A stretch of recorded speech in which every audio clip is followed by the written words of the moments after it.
Good morning বন্ধুরা, চলে এসেছি একটা নতুন ব্লগ নিয়ে।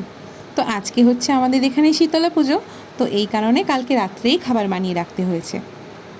আজকে ছিল আমার উইক অফ, তো এর জন্য একটু দেরি করেই ঘুম থেকে উঠেছি।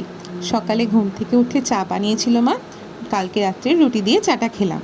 আর এখানে ভুল্লু চুপচাপ বসে বসে দেখছে আমরা কি খাচ্ছি। বেচারা সকালেই বুঝতে পেরেছে আজকের কপালে দুঃখ আছে, আজকে ওর জন্য কোনো রকমের মাছ মাংস রান্না হবে না। আসো আসো। এরপরেই খাচ্ছিলাম বাটার টোস্ট, তো এই জন্যই ওকে ডাকছিলাম, কারণ ও যে কুড়মুড়ো বাটার টোস্ট খেতেও খুব ভালোবাসে। কিন্তু বিশ্বাস করে একদম নিচে নামতে চাইছিল না, ভাবছিল এরা কি খাচ্ছে, আমাকে দেবে কি না। কিন্তু তারপরে চুপচাপ বসে বসে খেলো। আর আজকে দুপুরে ছিল পান্তা, ডাল চচ্চড়ি, ভেন্ডি ভাজা আর পটল ভাজা। পছন্দ মতো খাবার না হয় ভুলু আজকে দুপুরে কিচ্ছু খায়নি। আর এই দেখো রাগ করে খাটের এক সাইডে বসে রয়েছে।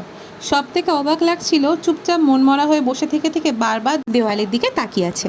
আর দেওয়ালে আছে একটা শিব ঠাকুরের ফটো দেওয়া ক্যালেন্ডার, ওটার দিকে অনেকক্ষণ এইভাবে মনমরা হয়ে তাকিয়ে তাকিয়ে কী ভাবছে কে জানে। কিছু না খেয়ে আজকে বললো দুপুরবেলা ঘুমিয়ে পড়লো। আর বিকেলবেলা আজকে অর্ডার করেছিলাম ব্লিঙ্কিট থেকে কয়েকটা জিনিস, সেগুলোও চলে এসছে। এর মধ্যে ছিল দু রকমের তেল, একটা কাস্টার্ড পাউডার ভ্যানিলা ফ্লেভারের, একটা ছিল চিকেন ম্যাগি আর একটা ছিল মসুর ডালের প্যাকেট। কাস্টার্ড পাউডারটা দিয়ে কিছু একটা ডেজার্ট বানানোর ইচ্ছা আছে। আর চিকেন ম্যাগিটা তো সবসময় দোকানে পাওয়া যায় না, অনেকবার দোকানে খুঁজেছি। আর এটা খেতে বোন খুব ভালোবাসে আর আমারও খুব ভালো লাগে, তো এই জন্য যখন দেখলাম এখানে পাওয়া যাচ্ছে কিনে ফেললাম একটা। অনলাইনেও সবসময় এদের স্টকে এগুলো থাকে না, তো দেখে ভালো লাগলো, অর্ডার করে ফেললাম। এবার অপেক্ষা এটা কতক্ষণে বানিয়ে খাবো। আজকেই খেতাম, কিন্তু আজকে যেহেতু শীতলা পুজো, মা বললো থাক আজকে খেতে হবে না চিকেন ফ্লেভারের, অন্যদিন খাস। তো এই জন্য আজকে আর খেলাম না। আর এরপরেই আমার ইনস্টাগ্রাম অ্যাকাউন্টটা খুলে দেখছিলাম, ছোট বড় মোটামুটি সকলেই এখন জিবলি ট্রেন্ডে গা ভাসিয়েছে, আমিও বাকি রাখলাম না। এখানে আমার ফটোগুলো জিবলি ক্যারেক্টার হিসেবে দেখতে কিন্তু দারুণ মজা লেগেছে। আর আমি জিবলি স্টুডিওর খুব বড় ফ্যান, এদের কার্টুন মুভিগুলো আমার দেখতে খুব ভালো লাগে।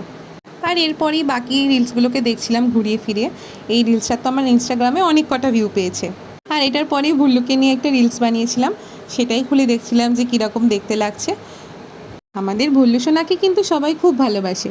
আর তোমাদের আমার ভুল্লু সোনাকে কেমন লাগে এটা কিন্তু অবশ্যই কমেন্ট করে জানিও। তাহলে আজকের ব্লগটা শেষ করলাম ভুল্লুর খুনসুটি দিয়ে।